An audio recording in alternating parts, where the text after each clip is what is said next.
It was one of those nights when the sky seemed to cry with someone's pain. The rain pounded down, relentless and cold, soaking everything in its path.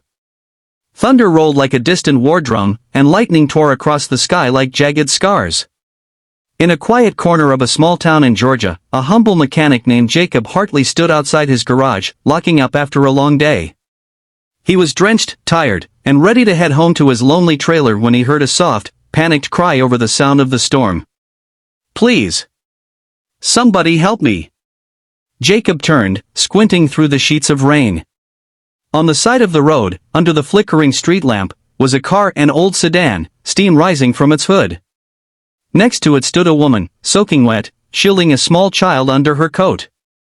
Without hesitation, Jacob ran across the road, his boots splashing through puddles. "You all right, ma'am?" he asked, already assessing the situation. The woman was pale, shivering, and clearly overwhelmed. "My car just died. I don't know what's wrong. My daughter's sick. I was trying to get to the hospital. Please." Jacob didn't need any more information. He popped the hood and quickly got to work, his hands steady despite the freezing rain. It took him nearly 20 minutes of wrenching and coaxing, but he got the engine started. The woman clutched his arm with tear-filled eyes. "You saved us. I don't have any money on me, but..." Jacob cut her off gently. "Don't worry about it. Just get your daughter to the hospital. That's all that matters." She thanked him, over and over, before driving off into the night. Jacob watched until her taillights disappeared, then walked home soaked to the bone, heart heavy with empathy. He never even got her name. 2 days passed. Life returned to its usual rhythm. Jacob was back in the garage, elbows deep in a busted truck engine, when a deafening roar filled the air. He stepped outside, wiping his hands on a rag, and stared in disbelief. A helicopter, an actual, private helicopter, was descending onto the field in front of his house. Dust and wind swirled around him. His neighbors peeked out from behind their curtains. Jacob shielded his eyes as the chopper landed and the blades slowed. The side door opened. Out stepped a tall man in a suit, followed by the woman Jacob had helped. This time she wasn't drenched or desperate. She was composed, radiant, and clearly someone important. "Mr. Hartley," the suited man called. Jacob nodded slowly. "Yeah. That's me." The woman stepped forward. "I never got to thank you properly," she said, her voice warm with emotion. "My name is Emily Morgan. I'm the CEO of Morgan MedTech." Jacob blinked. That name was familiar.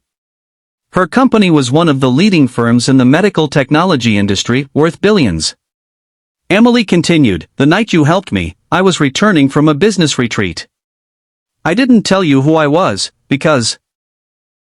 honestly, I was afraid people only help when they see value. But you didn't ask anything. You helped us because you cared.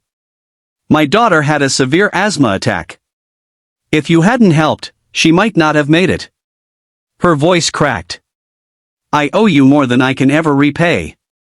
Jacob looked overwhelmed. I just did what anyone should do." Emily smiled. "Well, most people didn't stop.